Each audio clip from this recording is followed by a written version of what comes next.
ഈശോയുടെ ഇവിടെ വരുമ്പോഴുണ്ടാകുന്ന പ്രധാനപ്പെട്ട ഒരു വിഷയം മതിലുകൾ പൊളിക്കുക എന്നാണ്. ആ മതിലെങ്ങനെ പൊളിച്ചെന്ന് പൗലോസ് പറയുന്നുണ്ട്. അവൻ ശരീരം കൊണ്ട് മതിലുകൾ പൊളിച്ചു എന്ന്. Take the word of God. സ്തുതിക്കട്ടെ. ഹല്ലേലൂയ, ഹല്ലേലൂയ, ഹല്ലേലൂയ, ഹല്ലേലൂയ, ഹല്ലേലൂയ. യേശുവേ നന്ദി, യേശുവേ സ്തുതി, ഹല്ലേലൂയ, ഹല്ലേലൂയ, ഹല്ലേലൂയ, ഹല്ലേലൂയ, ഹല്ലേലൂയ, ഹല്ലേലൂയ. യേശുവേ ആരാധന, ആരാധന, ആരാധന, ആരാധന. യേശുവേ നന്ദി, മഹത്വം, മഹത്വം, മഹത്വം. ആരാധന, ആരാധന, യേശുവേ ആരാധന. എഫേസോസ് 2-ാം അധ്യായം 14 മുതലുള്ള തിരുവചനങ്ങൾ. എഫേസോസ് 2:14.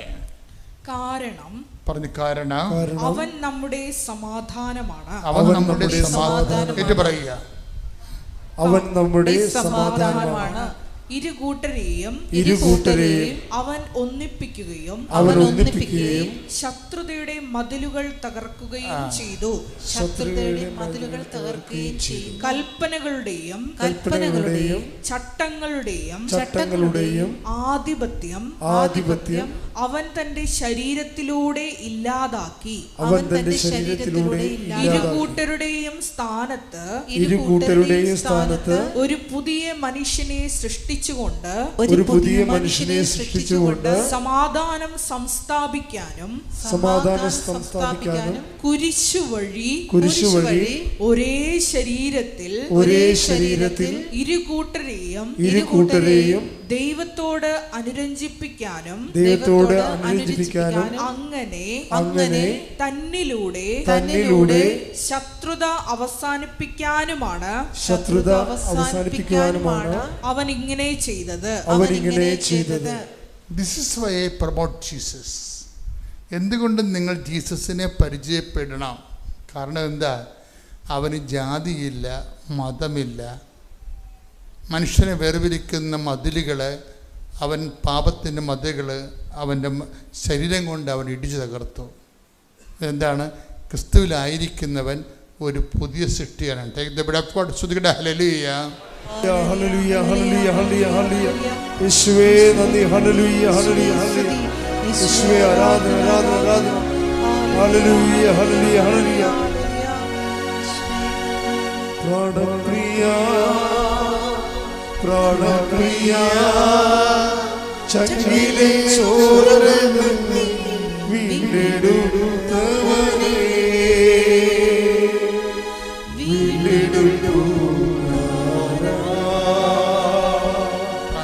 പ്രാണപ്രിയ, പ്രാണപ്രിയ, ചങ്കിലെ ചോരനെ വീണ്ടെടുത്തവനേ, വീണ്ടെടുത്തു.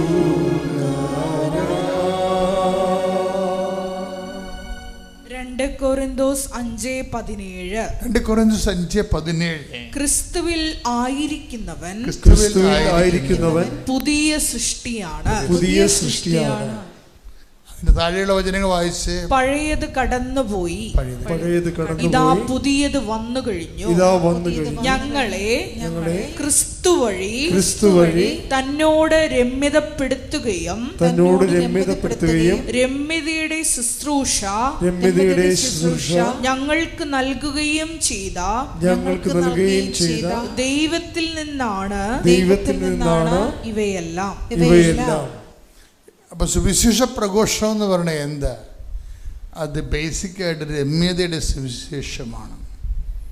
കേരളത്തിന് പറ്റിയ ഒരു അബദ്ധം നിങ്ങൾക്കറിയാമല്ലോ. നമ്മൾ പരിശോധിച്ചു കഴിഞ്ഞാൽ പോർട്ടുഗീസുകാർ ഇവിടെ കാല് കുത്തുന്നവരെ ഇവിടെ ക്രിസ്ത്യാനികളില്ലായിരുന്നു. അപ്പോൾ നിങ്ങൾ ഓർക്കുന്നത് എന്താണ് അച്ഛൻ ഇങ്ങനെയൊക്കെ പറയണമെന്ന്? നിങ്ങൾ ചരിത്രം നല്ലതായിട്ട് പരിശോധിച്ചാൽ മതി. പോർട്ടുഗീസുകാർ ഇവിടെ കാല് കുത്തുന്നത് വരെ ഇവിടെ ക്രിസ്ത്യൻസ് ഇല്ലായിരുന്നു. ഇവിടെ സ്വർണത്തിൻ്റെ കുരിശൊക്കെ വെച്ചിട്ട് ഈ നമ്പൂതിരിമാരെ പോലെ കുടുംബമൊക്കെ കെട്ടി കുറേ ആൾക്കാർ നസ്രാണി വേഷം കെട്ടി നടക്കുമായിരുന്നു. അത് നസ്രാണി വേഷമാണ്. ദേ വർ നോട്ട് ക്രിസ്ത്യൻസ്. അത് കാരണം ഒരു മനുഷ്യനെ ഇവർ ക്രിസ്ത്യനാക്കിയിട്ടില്ല. ആരെങ്കിലും ഒരാളെങ്കിലും ജ്ഞാനസാഹിബിയുടെ ചരിത്രം ഉണ്ടാകും. ഈ പോർട്ടുഗീസുകാരിവിടെ വരുന്നവർ ആരെങ്കിലും ഒരാൾ ഞാൻ സ്ഥാനപ്പെട്ട ചരിത്രമുണ്ടാകും, പ്രേക്ഷിത വേലയുടെ ചരിത്രമുണ്ട്? ഇല്ല. എന്താ കാര്യം? താഴെയുള്ളവരെ അവർണരെന്ന് വിളിക്കുന്നവരെ ഇവിടെ നസ്രാണി ഇവിടെ വന്നപ്പോൾ തന്നെ എന്ത് ചെയ്ത് അവർ നമ്പൂതിരിയുടെ റാങ്കിലേക്ക് വന്ന്. കാര്യം അത് ബിസിനസ്സുകാരായിരുന്നു എല്ലാവരും തന്നെ ബിസിനസ്സുകാരായിരുന്നു, എക്സ്പോർട്ടേഴ്സ് ആയിരുന്നു എല്ലാവരും. ഇപ്പം രാജാക്കന്മാർക്ക് നല്ല പണം കിട്ടി, അവർക്ക് ഒത്തിരിയേറെ ഈ നമ്മുടെ തരിശാപ്പള്ളി ശാസനങ്ങൾ പോലെ ഒത്തിരി ആനുകൂല്യങ്ങൾ നൽകി. പകൽ വിളക്കുകൾ, പടിപ്പുരകൾ, പാവാട എന്നൊക്കെ പറഞ്ഞാൽ എന്താ, ഈ ആൾക്കാർ നടന്നു പോകുമ്പോൾ പരവതാനി വിരിച്ചു കൊടുക്കും, അതിനാണ് പാവാട എന്ന് പറയുന്നത്. നസ്രാണി പ്രഭുക്കന്മാർ പണ്ട് നടന്നു പോകുമ്പോൾ പരവതാനി വിരിച്ചു കൊടുക്കും, അതിന് പാവാട. അത് നമ്മൾ കൊടുക്കുന്ന പാവാട അല്ല, പകൽ വിളക്കെന്ന് പറയും. വാസ്കോഡിഗാമ കോഴിക്കോട് വന്ന് ഇറങ്ങുമ്പോൾ സാമൂതിരി വരുമ്പോൾ സാമര് മുമ്പിൽ ഒരാൾ വിളക്ക് പിടിച്ചിട്ട് വരും. ഉച്ച 12 മണിക്ക് വിളക്ക് പിടിച്ചിട്ട് വരും. എന്താ? പകൽ വിളക്ക്. അയാളുടെ ഔന്നത്യത്തെ കാണിക്കുന്നതാണ്. അപ്പോൾ അതൊരു ആഢ്യതയുടെ പ്രതിരൂപങ്ങളായിരുന്നു. അപ്പോൾ ഈ ആഢ്യതയിൽ അഭിരമിച്ചുകൊണ്ട് കർത്താവിനെ മറന്നുപോയൊരു സമൂഹമാണ് നമ്മുടേത്. എന്താ കാര്യം? കർത്താവിനെ കൈമാറിയാൽ അവർണരെ കൂടെ ഇവർക്ക് സഹകരിക്കേണ്ടി വരും. അതുകൊണ്ട് സഹകരിക്കാതിരിക്കാൻ വേണ്ടി തന്നെയാണ് അവർണരെ മാറ്റി നിർത്തിക്കൊണ്ട് ഒരു സുവിശേഷ വിലക്കുമില്ല, തങ്ങളുടെ ജാതി വിട്ടിട്ടൊരു കളിയില്ല. അപ്പോൾ ദൈവത്തെക്കാൾ പ്രാധാന്യം ജാതിക്ക് കിട്ടിയ കാലം. അതെന്തുകൊണ്ട് അങ്ങനെ കിട്ടിയെന്ന് ചോദിച്ചു കഴിഞ്ഞാൽ അതിൻ്റെ പ്രധാനപ്പെട്ട കാരണം എന്താ? ഒറ്റ കാരണമേ ഉള്ളതിന്. അതിൻ്റെ കാരണം സുവിശേഷം സ്വീകരിക്കാതെ വിശ്വാസം സ്വീകരിച്ചു. അതാണ് വിഷയം. സുവിശേഷം കേരള സഭയ്ക്ക് പറ്റിയ അടിസ്ഥാന രോഗം എന്ന് പറഞ്ഞാൽ എന്താ? സുവിശേഷം സ്വീകരിക്കാതെ വിശ്വാസം സ്വീകരിച്ച്. ഇത് പോർട്ടുഗീസുകാർ വന്നതിന് ശേഷവും ഇത് സംഭവിച്ചിട്ടുണ്ട്. ഡോക്ടറിൻ അക്വിസ്റ്റം പോലെയുള്ള ചില പുസ്തകങ്ങൾ ഫ്രാൻസിസ് ഇവരൊക്കെ എഴുതുമ്പോഴും അവർ ഉദാസകളെ പഠിപ്പിക്കും, അതുപോലെ കാറ്റക്കിസം പഠിപ്പിക്കും, പക്ഷേ സുവിശേഷം പഠിപ്പിക്കത്തില്ല. അതാണ് ഒരു ഗോസ്പലൈസ്ഡ് കമ്മ്യൂണിറ്റിയും ഒരു ഫെയ്ത്ത് കമ്മ്യൂണിറ്റിയും തമ്മിലുള്ള വ്യത്യാസം. അതാണ് ഫെയ്ത്ത് കമ്മ്യൂണിറ്റി അതിൻ്റെ സവർണ മേധാവിത്വത്തിൽ നിലനിൽക്കുകയും അവർണനായ യേശുവിനെ പുറത്തേക്ക് തള്ളുകയും ചെയ്യും. ഇത് സുവിശേഷ വിരുദ്ധമായ ഒരു സാക്ഷ്യമാണ്. അതാണ് ഇവിടെ എഴുതിയിരിക്കുന്നത്. അവൻ്റെ ശരീരം കൊണ്ട് ഈ മതിലുകൾ പൊളിച്ചതാണ്. പക്ഷെ അവൻ്റെ പേരിൽ തന്നെ സാത്താൻ ഈ ജാതി മതിലുകൾ പണിയപ്പെടുകയും മനുഷ്യൻ്റെ രക്ഷ നിഷേധിക്കുകയും ചെയ്തിട്ടൊരു കാലമുണ്ടായി. അതുകൊണ്ട് ഇതിനെ എപ്പോഴും ഓർത്തേക്കണം. ക്രിസ്തുവിനെയാണ് നിങ്ങൾ സ്വീകരിക്കണമെങ്കിൽ നിങ്ങൾ ക്രിസ്തുവിനോട് യോജിച്ച എല്ലാം സ്വീകരിക്കുക. ശ്രുതികട ഹല്ലേലൂയ, ഹല്ലേലൂയ, ഹല്ലേലൂയ, ഹല്ലേലൂയ, ഹല്ലേലൂയ, ഹല്ലേലൂയ, ഹല്ലേലൂയ, ഹല്ലേലൂയ, ആരാധന, ആരാധന, ഹല്ലേലൂയ, ഹല്ലേലൂയ, ഹല്ലേലൂയ, ശ്രുതികട ഹല്ലേലൂയ.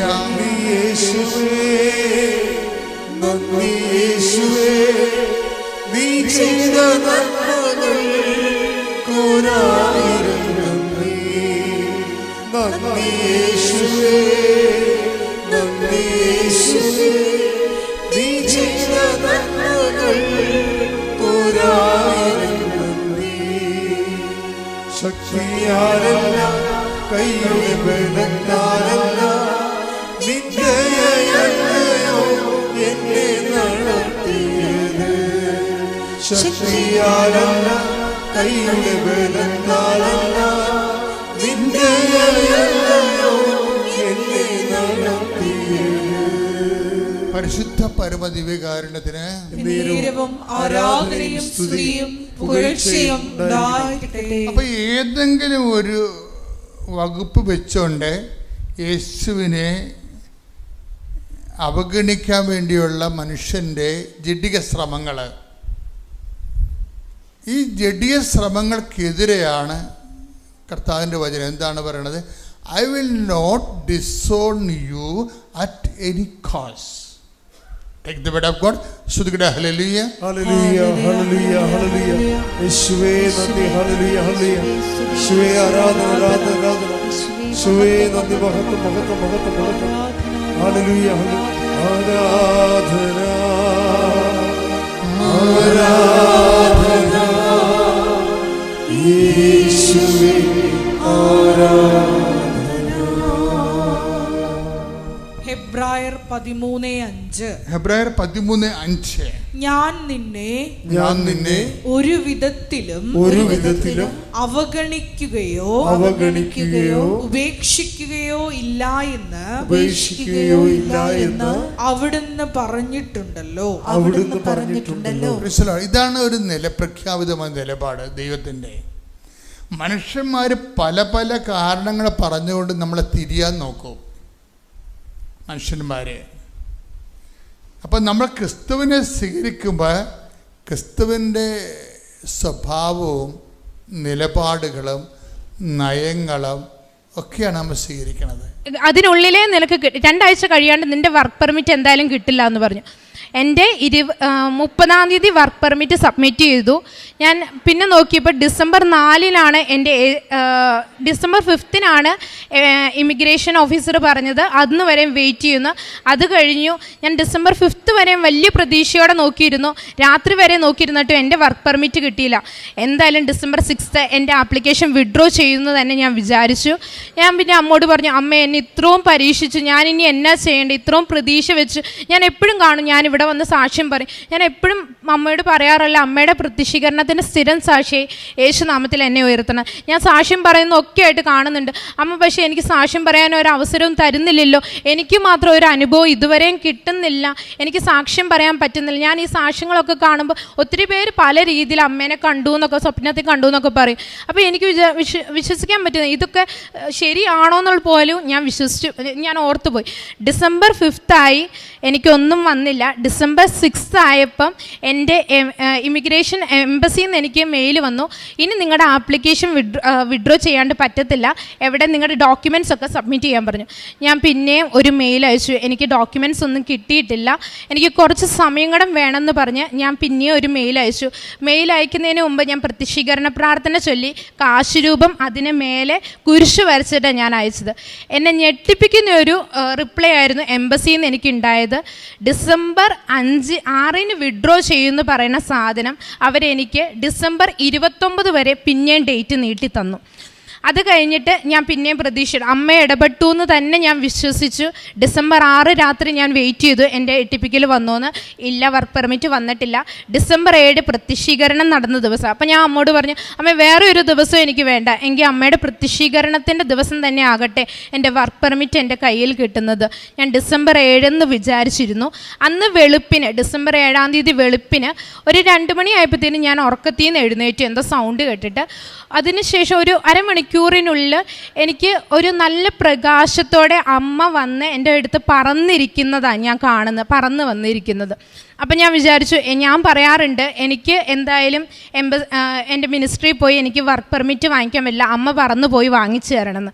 അപ്പം എനിക്ക് തോന്നി അമ്മ എനിക്ക് അതൊരു സൂചനയാണ് തന്നേക്കുന്നതെന്ന്. ഞാൻ എന്തായാലും ഡിസംബർ 7 രാത്രി വരെ നോക്കി നിന്നു, എനിക്ക് കിട്ടിയില്ല. ഞാൻ പിന്നെയും നിരാശയായി. പിന്നെ ഞാൻ നോക്കിയപ്പോൾ കണ്ടു ഡിസംബർ 8 പറയുന്നത് അമലോത്ഭവ തിരുനാളാണ്, അമ്മയുടെ ദിവസം. അപ്പം ഞാൻ വിചാരിച്ചു എനിക്ക് വേറെ ഒരു ഡേറ്റും വേണ്ട അമ്മേ, ഈ ഡിസംബർ 8 ഡേറ്റിൽ എനിക്ക് വർക്ക് പെർമിറ്റ് അടിച്ച് തന്നേ പറ്റൂന്ന് തന്നെ ഞാൻ പറഞ്ഞു. എന്നിട്ട് ഞാൻ ഒരു ഡിസംബർ 8 ഭയങ്കര പ്രാർത്ഥനയോടൊക്കെ ഇരുന്നു. അതിനുശേഷം ഡിസംബർ 8-ാം തീയതി രാത്രി 9:30 വരെ ഞാൻ നോക്കി, നിരാശ മാത്രം. എനിക്ക് കൈ കിട്ടിയിട്ടില്ല, എൻ്റെ മെയിലൊന്നും വന്നിട്ടില്ല. അപ്പം ഞാൻ വിചാരിച്ചു ഇനി നോക്കിയിട്ട് കാര്യമൊന്നുമില്ല, എന്തായാലും വരുന്ന സമയത്ത് വരട്ടെ എന്നുള്ള രീതിയായി ഞാൻ. പിന്നെ ഞാൻ നെറ്റൊക്കെ ഓഫ് ചെയ്ത് കിടക്കാൻ നോക്കിയപ്പം എന്നാലും എനിക്കൊരു പ്രേരണ, ഒന്നോടെ ഒന്ന് നോക്കിയേക്കാം, അമ്മ തരുമായിരിക്കും എന്നുള്ള വിശ്വാസത്തിൽ ഞാൻ ഒന്നോടെ നോക്കി. 10:30 10:15 എൻ്റെ വർക്ക് പെർമിറ്റ് എൻ്റെ മെയിലിൽ ഡിസംബർ 8 എന്നുള്ള ഡേറ്റ് വെച്ചിട്ട് എൻ്റെ വർക്ക് പെർമിറ്റ് മെയിലിൽ കിടക്കുന്നുണ്ട്. ഞാൻ അന്ന് തന്നെ എംബസിയിലോട്ട് എനിക്ക് മെയിൽ അയച്ചു കൊടുത്തു, ഇതേപോലെ വർക്ക് പെർമിറ്റും പുതിയ കോൺട്രാക്റ്റും പുതിയ എക്സാം ഡേറ്റും വെച്ച് മെയിൽ അയച്ചു കൊടുത്തു. വെള്ളിയാഴ്ച എനിക്ക് റെസ്പോൺസ് ഒന്നും എംബസിയിൽ നിന്ന് കിട്ടിയില്ല.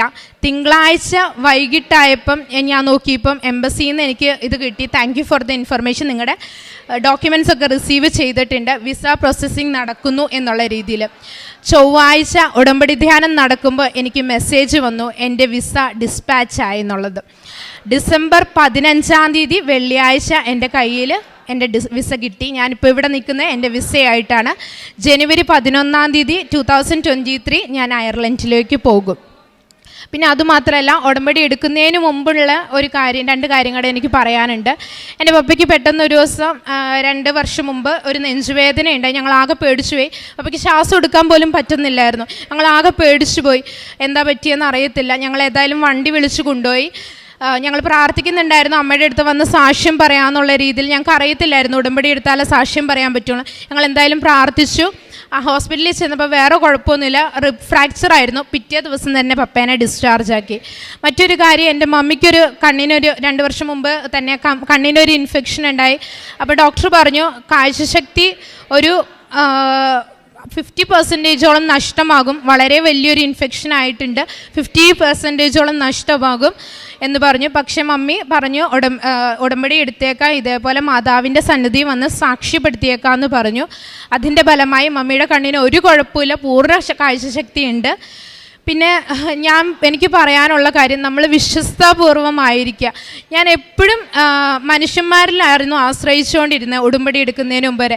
എന്ത് ബുദ്ധിമുട്ടുണ്ടായാലും ഞാൻ ഉടനെ എൻ്റെ ഏജൻസിക്കാരെ വിളിച്ചിട്ട് പറയും, ചേച്ചി അതാ സംഭവിച്ചത് ഇതാ സംഭവിച്ചതെന്ന്. പിന്നെ എനിക്ക് മനസ്സിലായി അവർക്കൊന്നും എൻ്റെ കാര്യത്തിൽ ഒന്നും ചെയ്യാൻ പറ്റില്ല. അവർ പറയും നോക്കാമെന്നുള്ള രീതിയിൽ. പിന്നെ ഞാൻ വിചാരിച്ചു മനുഷ്യർക്ക് അസാധ്യമായത് എൻ്റെ സർവശക്തനായ ദൈവത്തിന് സാധ്യമാണ്. ഞാൻ എല്ലാ കാര്യങ്ങളും എൻ്റെ ദൈവത്തിന് വിട്ടുകൊടുത്തു. നമ്മൾ വിശ്വസ്താപൂർവ്വമായിരുന്നാൽ നമ്മുടെ ദൈവത്തിൻ്റെ മഹത്വം കാണാൻ പറ്റുമെന്ന് എനിക്ക് മനസ്സിലായി. ഇത്രയും വലിയൊരു അനുഗ്രഹം തന്ന എൻ്റെ ദൈവമാതാവിനും തിരുക്കുമാരനും 1000 നന്ദി. പിന്നെ ഒരു കാര്യം കൂടെ പറയട്ടെ, എനിക്ക് വിസ കിട്ടിയപ്പം എൻ്റെ ഏജൻസിക്കാരോട് ഞാൻ വിളിച്ചു പറഞ്ഞു വിസ കിട്ടിയെന്ന് പറഞ്ഞു. അപ്പോൾ എന്നോട് ചോദിച്ചു വിസ കിട്ടിയോ, നീ നോക്കിയോ, തുറന്നു നോക്കിയോ, നീ സ്റ്റാമ്പ് ചെയ്തിട്ടുണ്ടോ? ഞാൻ പറഞ്ഞു ഉണ്ട്. ഞങ്ങൾക്കെങ്കിലും ഒന്ന് അയച്ചു തരണം, ഞങ്ങൾക്ക് വിശ്വസിക്കാൻ പറ്റുന്നില്ല, ഒന്ന് അയച്ചു തരണം എന്ന് പറഞ്ഞു. ഞാൻ ഫോട്ടോ എടുത്ത് അയച്ചു കൊടുത്തു. ഏതായാലും ഇത്രയും വലിയ അനുഗ്രഹം ചെയ്തെന്ന് അമ്മയ്ക്ക് 1000 നന്ദി. യേശുവേ സ്തുതി. യേശുവിനും മാതാവിനും 1000 നന്ദി പറയാനാണ് ഞാനിവിടെ നിൽക്കുന്നത്. എൻ്റെ പേര് നിഷ. ഞാൻ കോട്ടയത്തു നിന്ന് വരുന്നു. ഞാൻ സെപ്റ്റംബർ 24 ഓൺലൈൻ ഉടമ്പടിയാണ് എടുത്തത്. എൻ്റെ മോൾക്ക് ബിടെക് ഫൈനൽ ഇയർ പഠിക്കുന്ന മോൾക്ക് വേണ്ടിയാണ് എടുത്തത്. അവൾ ഒരു നന്നായിട്ട് പഠിക്കുന്ന കുട്ടിയാണ്. 10ൽ CBSE full A+, +2 full A+, government engineering കോളേജിൽ അഡ്മിഷൻ കിട്ടി. കമ്പ്യൂട്ടർ സയൻസിനാണ് ചേർന്ന് കഴിഞ്ഞപ്പം നല്ല ചാൻസ്. പക്ഷേ ഇവർ കറക്റ്റ് 7ാം സെമസ്റ്റർ ആയപ്പോഴത്തേക്ക് സാമ്പത്തിക മാന്ദ്യം, കമ്പനികളുടെ വരവ് വളരെയധികം കുറഞ്ഞു. അപ്പോൾ എനിക്ക് കൃപാസനം ഒന്നും അറിയില്ല. ഞാനിപ്പോൾ ഇങ്ങനെ പ്രാർത്ഥിച്ചുകൊണ്ടിരിക്കുന്നത് ഈ കുഞ്ഞിനെ 2-3 കമ്പനി വന്നു, എങ്ങും ആകുന്നില്ല. അപ്പം ഞാൻ പ്രാർത്ഥിക്കും. അപ്പോൾ ഞാനിങ്ങനെ യൂട്യൂബിൽ ഇങ്ങനെ അച്ഛൻ്റെ സാക്ഷി ഇത് കാണും, പിന്നെ ഉടമ്പടി ധ്യാനം കാണും. ഞാനപ്പോൾ അത് കേൾക്കാൻ തുടങ്ങി. അപ്പം ഞാനിത് അപ്പോഴാണ് ഈ സമയപരിധിയൊക്കെ കേട്ടത്. അപ്പോൾ എനിക്കറിയില്ല, 2-3 മാസം കൊണ്ട് കമ്പനികളെല്ലാം വന്നു പോകും. അത് കഴിഞ്ഞാൽ നമുക്ക് എന്ത് ചെയ്യണമെന്ന് അറിയത്തില്ലല്ലോ. അപ്പം ഞാനിപ്പം ഉടമ്പടി എടുത്തു, ഓൺലൈൻ വഴി ഉടമ്പടി എടുത്തു. ഞാൻ ക്യാൻഡിൽ റിക്വസ്റ്റ് പ്രെയറും കൊടുത്തു. സെപ്റ്റംബർ 24 ഞാൻ കൊടുത്തു. 27 ഒരു കമ്പനി ഇൻ്റർവ്യൂ ഉണ്ടായിരുന്നു. അത് കഴിഞ്ഞ് വന്ന എല്ലാ കമ്പനിയിലും അവൾക്ക് പ്ലേസ്മെൻ്റ് ആയി. അപ്പോൾ അത് ജൂലൈ 23 ജൂലൈ വരെ അവർക്ക് ക്ലാസ് ഉണ്ട്. അത് കഴിഞ്ഞിട്ടേ പറ്റുള്ളൂ. പക്ഷേ ഞാൻ നവംബറിൽ ഇവിടെ വന്നു. അപ്പോൾ ഇവൾക്ക് ഓഫർ ലെറ്ററൊക്കെ വരുന്നതേ ഉള്ളൂ. എല്ലാ കാര്യവും ഭംഗിയായി നടന്നുകൊണ്ടിരിക്കുകയായിരുന്നു. അപ്പം ഞാൻ സാക്ഷ്യം അന്നേരം ഞാൻ പ്രാർത്ഥിച്ചപ്പം സാക്ഷ്യം പറയാമെന്ന് പറഞ്ഞിട്ടുണ്ടായിരുന്നു. അപ്പോൾ ഇവളുടെ എന്തോ പ്രൊഫൈൽ എന്തോ ഇടയ്ക്കൊന്ന് ലോക്കായിപ്പോയി. അപ്പോൾ അത് ഒരു ബുദ്ധിമുട്ട് വന്നു. അപ്പോഴും ഞാൻ മാതാവേ സാക്ഷ്യം പറയാൻ താമസിക്കുന്നതുകൊണ്ടാണോ? അപ്പോൾ ഞാൻ സാക്ഷ്യം പറഞ്ഞോളാം. അപ്പോൾ അവിടെ എല്ലാ കാര്യവും ഇതുവരെ ഭംഗിയായിട്ട് നടന്നു. ഇപ്പോൾ അവർക്ക് ട്രെയിനിങ് ഫെബ്രുവരി തുടങ്ങും. അത് കഴിഞ്ഞ് എക്സാം റിസൾട്ട് ജൂലൈ വരും. അത് കഴിഞ്ഞിട്ടാണ് അവർക്ക് പോവേണ്ടത്. അപ്പം എനിക്ക് നമ്മൾ വളരെയധികം ഒട്ടും പ്രതീക്ഷിക്കാതിരുന്ന ഒരു സമയത്താണ്. കാരണം കമ്പനികൾ വരുന്നു, പിള്ളേരുടെ പെർഫോമൻസ് അല്ല ആ സമയം. അച്ഛൻ പറയുന്ന പോലെ not by merit but by grace എന്ന് പറയുന്ന പോലെ എത്ര കഴിവുണ്ടെങ്കിലും ദൈവത്തിൻ്റെ ഒരു കൃപയില്ലെങ്കിൽ ഒന്നും നടക്കത്തില്ലെന്ന് എനിക്ക് അപ്പം തന്നെ മനസ്സിലായി. ഇപ്പം കേൾക്കുന്നവർ മുഴുവൻ പറയും നിനക്ക് കിട്ടിയില്ല പിന്നെ ആർക്ക് കിട്ടും, അതുപോലെ മിടിക്കും. പക്ഷേ ആദ്യം ഒന്നും കിട്ടുന്നുമില്ല. അപ്പം ഞാൻ അതുപോലെ എനിക്കത് വളരെ എനിക്ക് പറഞ്ഞറിയിക്കാൻ പറ്റില്ല. അതുപോലെ ഒരു ഭയങ്കര ഇതാണ്. ഉടമ്പടി എടുത്തു, പിറ്റേ ദിവസം തൊട്ട് എല്ലാം. അപ്പം ഞാനാണെങ്കിലും ഓൺലൈനാണ്, എനിക്ക് മറ്റുള്ള ഒരു ഉടമ്പടി കാശ് ഒന്നുമില്ല എൻ്റെ കയ്യിൽ. അപ്പോൾ ഞാൻ പ്രാർത്ഥിച്ചു, എൻ്റെ ദൈവമേ ഞാനെല്ലാം പ്രേക്ഷിത പ്രവർത്തനങ്ങൾ ചെയ്തുകൊള്ളാം അങ്ങനെ പറഞ്ഞ് കിട്ടിക്കഴിഞ്ഞാൽ ഞാൻ ശരിക്കും പറഞ്ഞാൽ പ്രേക്ഷിത പ്രവർത്തനം പോലും എനിക്ക് അതിനുള്ള ടൈം കിട്ടി. എളുപ്പം എൻ്റെ എല്ലാ കാര്യങ്ങളും നടന്നു. ഈ ഉടമ്പടി നമ്മൾ ധ്യാനം കേൾക്കുമ്പോൾ സ്വിച്ച് ഇട്ട പോലെ എന്നിങ്ങനെ ഓരോരുത്തർ പറയുന്നത് കേട്ടോ. അപ്പം എൻ്റെ അതുപോലെ തന്നെ വളരെ എളുപ്പം കാര്യങ്ങൾ. അപ്പം പിന്നെ എൻ്റെ ഹസ്ബൻഡ് 2011 തൊട്ട് ബിസിനസ് ഇല്ലാതെ ഇരിക്കുമായിരുന്നു. എനിക്കൊരു ജോലിയുണ്ട്, പുള്ളി അങ്ങനെയൊന്നുമില്ല. അത് കഴിഞ്ഞ് പുള്ളി ഇങ്ങനെ ബിസിനസ് തുടങ്ങാൻ വേണ്ടിയൊക്കെ ഓരോന്ന് ചെയ്തുകൊണ്ടിരിക്കാം. പക്ഷെ അങ്ങോട്ട് ശരിയാവുന്നില്ല. ഞാൻ 24-ന് ഉടമ്പടി എടുത്തു. ഒക്ടോബർ 22-ന് നമ്മളൊരു ഷോപ്പ് പത്തനംതിട്ട തുടങ്ങി. എല്ലാം നല്ല അനുഗ്രഹമായിട്ട് പുള്ളിയുടെ നല്ല ബിസിനസ്സൊക്കെ നന്നായിട്ട് പോകുന്നു. പിന്നെ എൻ്റെ മമ്മിക്ക് നല്ല പ്രായമുണ്ട്. മമ്മി ഒത്തിരി താമസിച്ച് കല്യാണം കഴിച്ചുണ്ടായതാണ് ഞങ്ങളപ്പം. മമ്മിക്ക് കോവിഡൊക്കെ വന്ന് മമ്മിക്കൊരു വിഷമങ്ങളൊക്കെ ആയിരുന്നു. പക്ഷേ ഇപ്പം ഞങ്ങൾ 2 പെൺപിള്ളേരാണ്, വലിയ സാമ്പത്തികമൊന്നുമില്ല. ഞാൻ എന്നെ ഉടമ്പടിയും പ്രത്യേകം മമ്മിക്ക് കുറച്ചുകൂടെ മോക്കൊക്കെ ഒരു ജോലി കിട്ടി അതൊക്കെ ഒന്ന് കാണാനുള്ള ഒരു ഇത് വരണേ. മമ്മി അന്ന് നേഴ്സാണ്, ആഫ്രിക്കയിലൊക്കെ ആയിരുന്നു. മമ്മിക്ക് ആഗ്രഹങ്ങളൊക്കെ ഉണ്ടായിരുന്നു, പക്ഷേ ഒന്നും പറ്റിയില്ല. അപ്പം ഞാനിങ്ങനെ എപ്പോഴും പ്രാർത്ഥിക്കും, മമ്മിക്ക് ദൈവത്തിൻ്റെ പറഞ്ഞാൽ ഇപ്പം മമ്മിയുടെ കാര്യവും വീട്ടിലെ കാര്യവും നോക്കാനുള്ള, എൻ്റെ കൂടെ അല്ല അനിയത്തിയുടെ കൂടെ എങ്കിലും എല്ലാ കാര്യവും മമ്മിക്ക് പറ്റുന്നുണ്ട്. എനിക്ക് പിന്നെ മാതാവിൻ്റെ മധ്യസ്ഥതയാൽ ഇത്രയധികം കാര്യങ്ങൾ നടത്തി തന്നതിന് ഞാൻ വളരെയധികം നന്ദി പറയുന്നു. ഇനിയും മുന്നോട്ട് ഇതുപോലെ തന്നെ പ്രേക്ഷിത പ്രവർത്തനം ചെയ്ത് മറ്റുള്ളവർക്ക് ഇതായിട്ട് ജീവിക്കാനാണ് എൻ്റെ ആഗ്രഹം. എൻ്റെ പേര് രതി ഉല്ലാസ്. ഞാൻ പത്തനംതിട്ട ജില്ലയിലെ കോന്നി തേക്കുതോട് എന്ന സ്ഥലത്തു നിന്നാണ് വരുന്നത്. ഞാൻ ഈ കൃപാസനത്തിൽ വരുന്നത് 2021 ഡിസംബർ മാസം 3-ാം തീയതിയാണ് വരുന്നത്.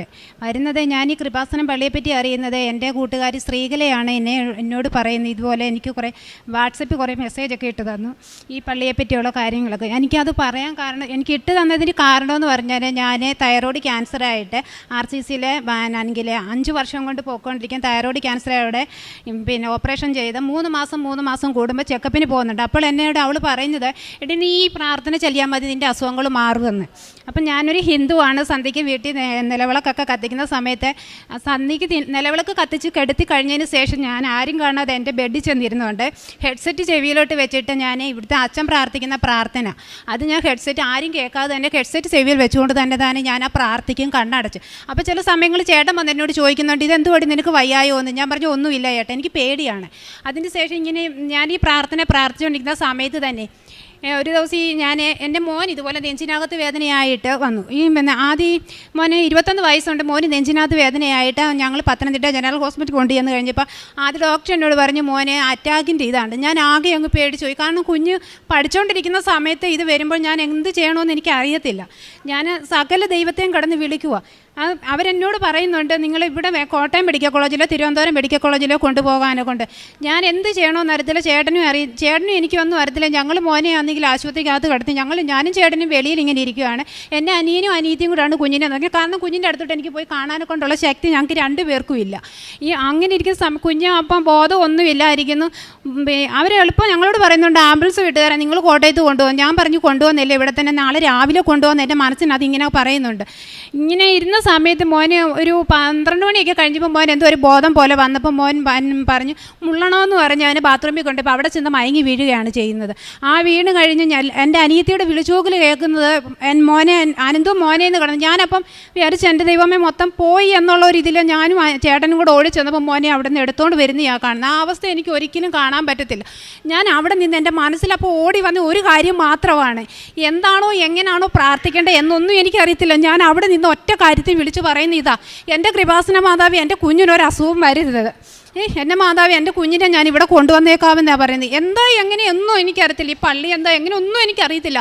ഈ അച്ഛൻ ജോസഫ് അച്ഛൻ്റെ പ്രാർത്ഥന യൂട്യൂബിലൂടെ മാത്രം അത് വെളുപ്പിനെ പ്രാർത്ഥിക്കുന്ന പ്രാർത്ഥനയാണ് ഞാൻ ഈ വൈകിട്ട് പ്രാർത്ഥിക്കുന്നത്. എനിക്ക് ഉറക്കം ഒരു ശലം പോലും എപ്പോഴും ഉറക്കമാണ്. എനിക്ക് തൈറോയിഡിൻ്റെ ഇതായതുകൊണ്ട് വെളുപ്പിനെ എണ്ണിക്കാൻ പറ്റില്ല. അതുകൊണ്ട് രാത്രി ഇരുന്ന് ഞാൻ ഈ പ്രാർത്ഥിക്കുന്നത്. അങ്ങനെ പ്രാർത്ഥിച്ച് ഞാൻ പിന്നെ ഇവിടെ കുഞ്ഞിനെ കൊണ്ടുവരാമെന്ന് പറഞ്ഞു. അവരാണെങ്കിൽ അപ്പം എന്നോട് പറഞ്ഞു പിറ്റേ ദിവസം നിങ്ങൾ തിരുവനന്തപുരം മെഡിക്കൽ കോളേജിൽ കൊണ്ടുപോയിക്കോളാൻ പറഞ്ഞു. ഞാൻ വീട്ടിൽ കൊണ്ടുവന്നു. അപ്പോൾ ചേട്ടനും അനിയനും എല്ലാം കൂടെ പറഞ്ഞ് നമുക്ക് പിറ്റേ ദിവസം തിരുവനന്തപുരം മെഡിക്കൽ കോളേജിൽ കുഞ്ഞിനെ കൊണ്ടുപോകാം എന്ന് പറഞ്ഞപ്പോൾ ഞാൻ പറഞ്ഞു ഇല്ല, ഞാൻ തിരുവനന്തപുരം മെഡിക്കൽ കോളേജിൽ കുഞ്ഞിനെ കൊണ്ടുപോകുന്നില്ല, ഞാൻ കൃപാസനം പള്ളിയിലോട്ടാണ് കൊണ്ടുപോകുന്നതെന്ന്. ഞാനപ്പോൾ തന്നെ എൻ്റെ കൂട്ടുകാരി ശ്രീകലയെ വിളിച്ചിട്ട് പറഞ്ഞു, ശ്രീകല എനിക്ക് ഇന്നതുപോലെ കൃപാസനം പള്ളി വരെ പോകണം, എൻ്റെ കുഞ്ഞിനെ അത് കൊണ്ടുപോകണം, എൻ്റെ കുഞ്ഞിന് ഇതുപോലെ വേദനയാണ്, നെഞ്ചിനകത്ത് വേദനയാണ്, ഇന്നതുപോലൊക്കെ ഡോക്ടർ പറയുന്നുണ്ട് എന്ന് പറഞ്ഞു. അവൾ പറഞ്ഞു ആയിക്കോട്ടെ പോകാം, അവിടെ വണ്ടി വിളിക്കാമെന്ന് പറഞ്ഞു. ഞാൻ വണ്ടി വിളിച്ചു. ഞങ്ങൾ ഇവിടെ കുഞ്ഞിനെയും കൊണ്ട്, ഞാൻ എൻ്റെ മോനെയും കൊണ്ട് ഇവിടെ വന്ന്, ഞാനും എൻ്റെ അനിയത്തിയും എൻ്റെ കൂട്ടുകാരിയും കൂടെ മോനെയും കൊണ്ട് ഇവിടെ വന്ന് ഞാൻ അവിടെ വന്നപ്പോൾ ഞാൻ അന്ന് വൈകിട്ട് തന്നെ ഞാൻ വൈകിട്ട് ഈ സന്ധ്യയ്ക്ക് ഈ പ്രാർത്ഥിക്കുമ്പോൾ ഞാൻ പ്രാർത്ഥിച്ചതാ, എൻ്റെ മാതാവേ കൃപാസനം പള്ളി എന്താണെന്നോ ഏതാണെന്നോ ഞാൻ കണ്ടിട്ടില്ല എന്ന് മാത്രമാണ് ഞാൻ മാതാവിനോട് പ്രാർത്ഥിച്ചത്. അപ്പം ഞാൻ എന്താണെന്നറിയാമോ, അത് കഴിഞ്ഞ് വെളുപ്പിനെ അപ്പോൾ പ്രാർത്ഥിക്കേണ്ട പ്രാർത്ഥന ഞാൻ പ്രാർത്ഥിക്കാൻ എടുത്ത് നോക്കിയപ്പോൾ ഞാൻ ഇപ്പോൾ ഈ പ്രാർത്ഥന നോക്കിയിട്ട് പ്രാർത്ഥന കാണുന്നില്ല. അപ്പോൾ ഈ പ്രാർത്ഥന യൂട്യൂബിനകത്ത് ഇങ്ങനെ നോക്കിയിട്ടൊന്നും കാണുന്നില്ല. നോക്കുമ്പോൾ മൊത്തം ഇങ്ങനെ ഈ പള്ളിക്ക് ഇങ്ങനെ ആൾക്കാരെല്ലാം ഇരിക്കുന്ന മാത്രമേ എനിക്ക് കാണുന്നത്. ഞാനത് എനിക്കങ്ങ് സങ്കടം സഹിക്കാൻ വയ്യെന്ന് പറഞ്ഞ ദൈവമേ, ഞാൻ ഇന്നും പ്രാർത്ഥിക്കുന്ന പ്രാർത്ഥന എനിക്ക് കാണാൻ പറ്റുന്നില്ലല്ലോ. അത് കഴിഞ്ഞ് ഞാൻ ഇങ്ങനെ നോക്കി നോക്കിയപ്പോൾ ഞാൻ പ്രാർത്ഥന എനിക്ക് കിട്ടി. ആ പ്രാർത്ഥന പ്രാർത്ഥിച്ച് അന്ന് രാവിലെ തന്നെ ഞാൻ ഇവിടെ വന്നു കഴിഞ്ഞപ്പോൾ മോനെയും കൊണ്ട് ഇവിടെ വന്നിരുന്നപ്പോൾ മോൻ ഇവിടെ വന്നപ്പോൾ എന്നോട് പറഞ്ഞു അമ്മ എനിക്ക് നെഞ്ചിനകത്ത് വേദന എടുക്കുന്നതെന്ന് പറഞ്ഞു. എനിക്ക് മോനൊരു വേദന അല്ലെങ്കിൽ നമ്മൾ അമ്മമാരില്ലേ കുഞ്ഞിൻ്റെ നമ്മുടെ കുഞ്ഞുങ്ങളുടെ കയ്യിലൊരു മുള്ളു കണ്ടാൽ പോലും നമുക്ക് സഹിക്കത്തില്ല. മോന് വേദന എന്ന് പറയുമ്പോഴേ ഞാൻ മയങ്ങി വീഴുന്ന ഒരു വ്യക്തിയാണ്. പക്ഷേ എനിക്ക് എന്താ ചെയ്യേണ്ടതെന്ന് അറിയത്തില്ല. ഞാൻ ഇവിടെ നിറച്ച് ആളുണ്ട്, അച്ഛൻ പ്രാർത്ഥിച്ചുകൊണ്ടിരിക്കുന്നു. ഞാൻ മോനോട് പറഞ്ഞു മോൻ ദേ അവിടുത്തെ കസേരയിൽ പോയി ഇരുന്നു എന്നും പറഞ്ഞ് മോനെ അവിടെ ആക്കിയിട്ട് ഞാനും എൻ്റെ കൂട്ടുകാരും കൂടെ മേളിൽ പോയി ഉടമ്പടി എടുത്തുകൊണ്ട് ഇറങ്ങി. ഒത്തിരി താമസം ഉണ്ടായിരുന്നു അവിടെ. ഉടമ്പടിയെല്ലാം എടുത്ത് ഇറങ്ങി ഞാൻ ഇവിടെ അപ്പോഴേ എനിക്ക് തോന്നുന്നത് എൻ്റെ ദൈവം എൻ്റെ കുഞ്ഞിന് നെഞ്ചിനകത്ത് വേദനയാണെന്ന് ഞാൻ പറഞ്ഞല്ലോ, മോൻ പറഞ്ഞല്ലോ, ഞാൻ എൻ്റെ കുഞ്ഞിനെ കണ്ടില്ലല്ലോ എന്ന് പറഞ്ഞ് ഞാൻ ഇവിടെ വന്ന് ഓടി ഇവിടെ എല്ലാം നോക്കിയപ്പോൾ എൻ്റെ മോൻ ഇവിടെ ഇരിപ്പുണ്ട്. ഞാൻ ചോദിച്ചു മോനെ വേദന എങ്ങനെയുണ്ട്? അമ്മ ഇപ്പം എനിക്ക് ഒരു കുഴപ്പമില്ലെന്ന് പറഞ്ഞു. അവർ തിരുവനന്തപുരം മെഡിക്കൽ കോളേജിലേക്ക് എന്നെ കുഞ്ഞിനെ കൊണ്ടുപോകണമെന്ന് പറഞ്ഞ് പേപ്പർ ഇപ്പോഴും എൻ്റെ കൈവശം ഇരിപ്പുണ്ട്. പക്ഷേ ഇന്നേ നിമിഷം വരെ എൻ്റെ കുഞ്ഞിന് ഇവിടെ വന്നപ്പോൾ ഉണ്ടായ വേദന അല്ലാതെ ഇന്നേ നിമിഷം വരെ ആ വേദന എൻ്റെ കുഞ്ഞിന് ഉണ്ടായിട്ടില്ല. അതിനുശേഷം ഞാൻ വന്ന് ഉടമ്പടി പുതുക്കുകയുണ്ടായി. ആ പുതുക്കുന്നതിൻ്റെ അന്ന് ഞങ്ങളുടെ അവിടുന്ന് തന്നെ എൻ്റെ കൂടെ 2-3-4 പേരൂടെ വന്നായിരുന്നു. അത് ഒന്ന് പിന്നെ എൻ്റെ അപ്പച്ചിയുടെ മോൾ, അവൾക്കാണെങ്കിൽ സന്ധിവേദന, കാലും കൈയെല്ലാം നീര് പിടിച്ച് വേദന. നമ്മളൊരാൾ വേണം അവിടെ തലമുടിയൊക്കെ ചീകി കെട്ടി കൊടുക്കാനൊക്കെ കൊണ്ടൊക്കെ. അപ്പം ഞാൻ എന്ത് ചെയ്യുന്നത്, ഇവിടുന്ന് കൊണ്ടുപോയി തൈലം എടുത്തുകൊണ്ട് ഞാൻ അവിടെ ദേഹത്ത് തുടച്ചിങ്ങനെ ആ കാലിലെല്ലൊക്കെ തുടച്ച് കഴിഞ്ഞപ്പോൾ ഞാൻ അവളോട് പറഞ്ഞു